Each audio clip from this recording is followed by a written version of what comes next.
श्री अजय संचेती।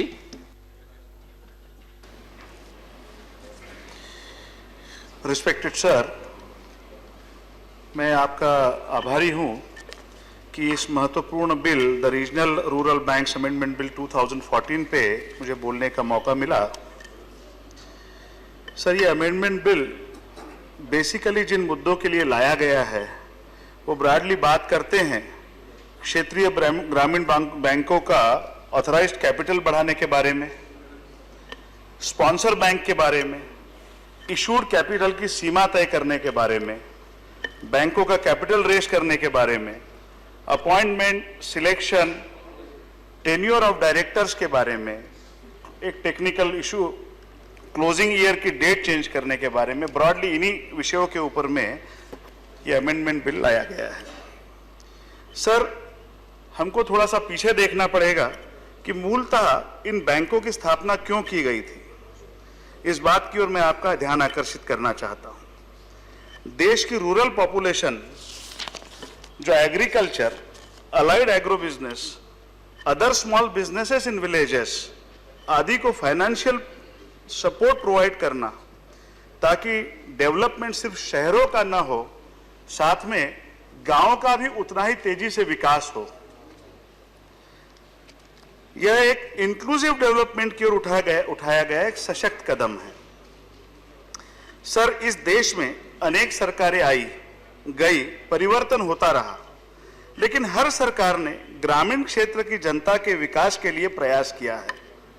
वो बात अलग है, प्रयासों का फल कभी कम मिला, कभी ज्यादा मिला, लेकिन इस सरकार की, हमारे प्रधानमंत्री जी के नेतृत्व में इस विकास की गंगा को और ज्यादा तेजी से ज्यादा ग्रामीण इलाकों में ले जाने की मंशा है।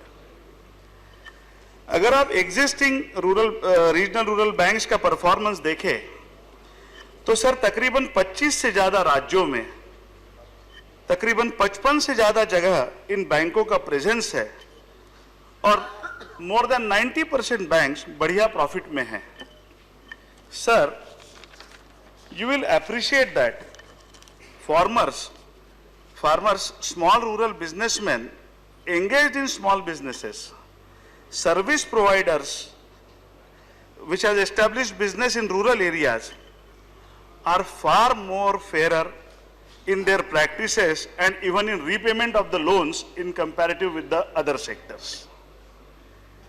सर, इस मोदी सरकार का स्पष्ट मानना है कि गांव, गरीब, किसान की अगर तरक्की नहीं हुई तो देश की तरक्की नहीं हो सकती है। इस दिशा में आरआरबीज का फंक्शनिंग कैसे बेहतर हो, ज्यादा से ज्यादा राज्यों में फैले, शाखाओं का विस्तार हो, ज्यादा फंड्स की अवेलेबिलिटी हो और importantly inclusive development with transparency हो, इसीलिए इस एक्ट में इन अमेंडमेंट्स को लाया गया है।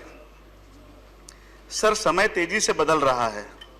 सरकार के कब्जे से धीरे धीरे चीजों को निकालकर समाज के दूसरे हिस्सों का सहभाग लेकर हमें आगे बढ़ना है। हाँ, यह निश्चित है कि यह करते समय सिस्टम्स, रेगुलेशंस इतने सख्त होने चाहिए कि उसका दुरुपयोग न हो सके और सरकार को इसके लिए बाध्य होना पड़ेगा। सर, ग्रामीण क्षेत्रों का जितना विकास होगा उतना ही शहरों की और आने वाली भीड़ कम होगी। गांव में विकास होगा, फाइनेंशियल पोजीशन जो हमारे देहात में रहने वाले लोगों की हैं वो बढ़ेगी। सर, ये सब करने के लिए पैसा चाहिए, सिस्टम चाहिए, मैनेजमेंट चाहिए, ट्रांसपेरेंसी चाहिए और ये सब करने के लिए इस बिल में जितने अमेंडमेंट्स लाए गए हैं वो जब एक्ट में आ जाएंगे तो मुझे दृढ़ विश्वास है कि आने वाले समय में इन रीजनल रूरल बैंक्स के द्वारा जो गांव, गरीब और किसान का डेवलपमेंट है बहुत तेजी से आगे बढ़ेगा और हम इन सभी गोल्स को अचीव कर सकेंगे। सर, सम्माननीय प्रधानमंत्री जी, वित्त मंत्री जी ने देश के ग्रामीण क्षेत्र को विकसित करने की दृष्टि से यह एक महत्वपूर्ण कदम उठाया है। जनधन योजना, मुद्रा बैंक, इन सभी की जो शुरुआत है इसी दिशा में उठाया गया एक ऐतिहासिक कदम है। सर, जनधन योजना जो है, आज तकरीबन सभी लोग ये मानते हैं कि ग्रामीण विकास की दृष्टि से ये एक ऐसा ऐतिहासिक कदम है जो आने वाले भविष्य की दशा और दिशा तय करेगा। और ये रीजनल रूरल बैंक्स जो है, ये जब इससे जुड़ जाती हैं तो निश्चित रूप से आने वाला भविष्य जो है वो बहुत उज्जवल दिखाई देता है ग्रामीण क्षेत्र का। सर, इसीलिए आप कहिए कुछ भी, लेकिन बहुत सालों से ये प्रयास चल रहा था, but it's better late than never.